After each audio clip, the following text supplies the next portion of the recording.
Well, once I come up here, you know how long I sit and speak to you for. But you have a cake coming up, so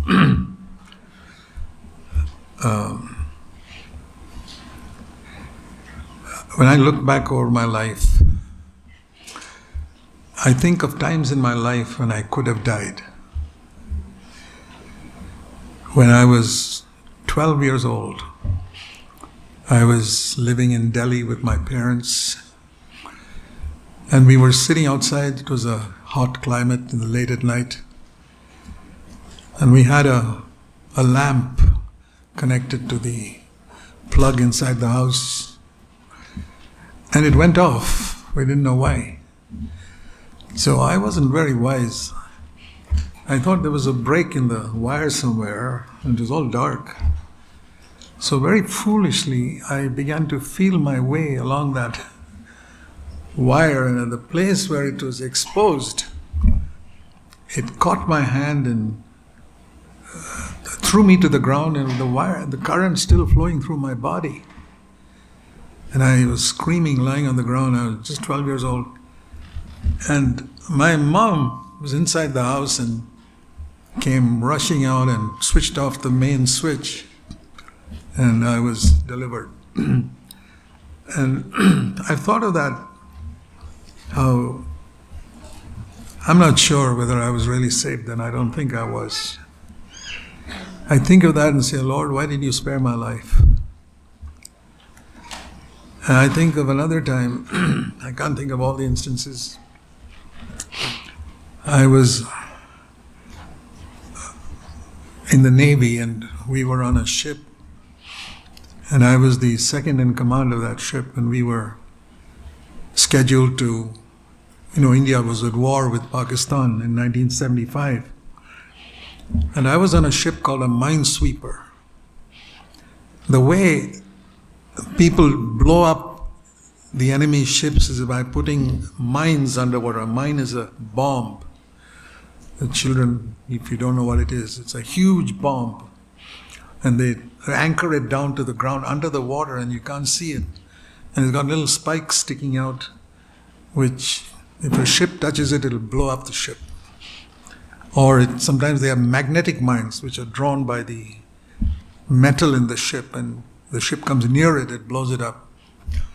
So the way we protect the ships is by having a ship called a minesweeper, a small boat made of wood, not metal, and which has all the equipment to blow up these ships, to blow up these mines, so that when the big ships come, they will not be destroyed by the mine. So I was the second in command of a minesweeper, and we have to go in front of the ships to clear the whole sea in front of Karachi harbor, where India was going to attack Pakistan. This is 1965. And there's a big chance of, the mines won't blow our ship up, us, because we know how to destroy them. But when you get near the enemy harbor, they can fire guns at you and blow up your ship in no time. So that was the danger we were facing. So we have to be willing to, when you join the military, you have to be willing to lay down your life for your country. So I know in another war with Pakistan, one whole ship, Indian naval ship, was blown up and everybody was drowned. So the day before we were supposed to go out to fight and to clear the mines, there was a ceasefire, and India and Pakistan decided we'll stop the war. And there was a very high possibility that he could have died. And I said, well, Lord, by the time I was saved, I was already a Christian, so I knew I'd go to be with the Lord, but the Lord spared my life. The time I was just 25 years old. And the next year I left the Navy, came out to serve him. And then I have had numerous experiences in driving a scooter. I used to ride a scooter, two-wheel scooter. It's like a motorbike, 42 years in India. That's the only thing I could afford. I couldn't afford gas to have a car. So I rode a scooter and scooter is very dangerous driving in India. Weaving in between the cars and on the roads. In India, we're not under the law. That means we don't keep any laws on the road. That's what I mean. Everybody goes wherever they like, and you've got to be very, very careful. So I've had many, many escapes. But I'll tell you one of those escapes was when Sunil was, I think, in 11th standard. We call them grades here. It's called standard in India. And I was taking him he had come home for lunch, and I was taking him back to the school. The school was about a mile and a half from our house. And I'm usually very careful, and I was on the correct side of the road, but there was a cyclist, a mailman who going around delivering mail on his cycle. And he was on the wrong side of the road, and without looking, he suddenly drove his cycle across the road, and I didn't anticipate that. I went head on, hitting him. And because we were traveling as a scooter, both Sunil and I got thrown off the scooter to the other side of the road, to the sidewalk. And we didn't have any helmets, either of us. But amazingly, two things. One, we didn't hit our head. We just scraped our elbows. And more, other than that, there was no car coming from the opposite direction. So it was an amazing way God saved my life, and his life too. So what I see from all these things is, when God has a plan for your life, he watches over it. I say that for the benefit of every single person here. We all face dangers at home or on the road or anywhere.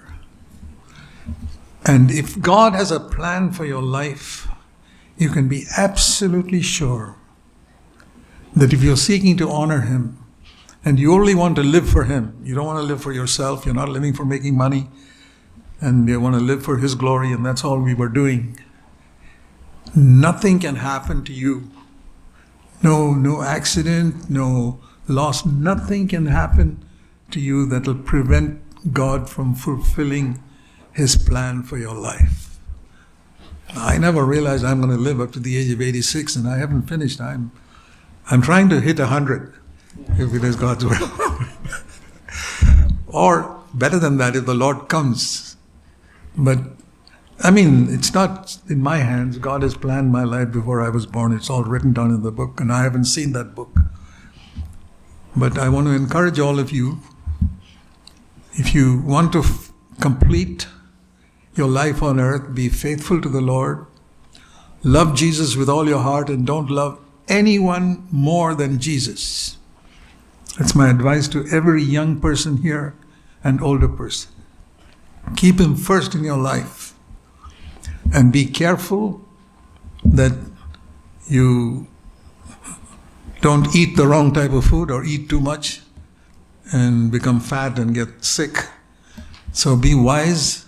Don't tempt God by doing things which will shorten your life, because God needs every one of you to be his witnesses. And there are very few witnesses, true witnesses for the Lord in the world, and you are one of them. Please be faithful. Think of days when God saved. Think of events in your own life where God saved your life. It's with a purpose.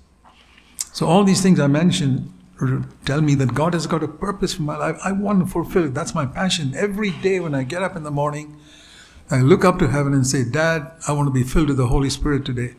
I want to fulfill your plan for my life, whatever it is. And I say that, please do that for all of you.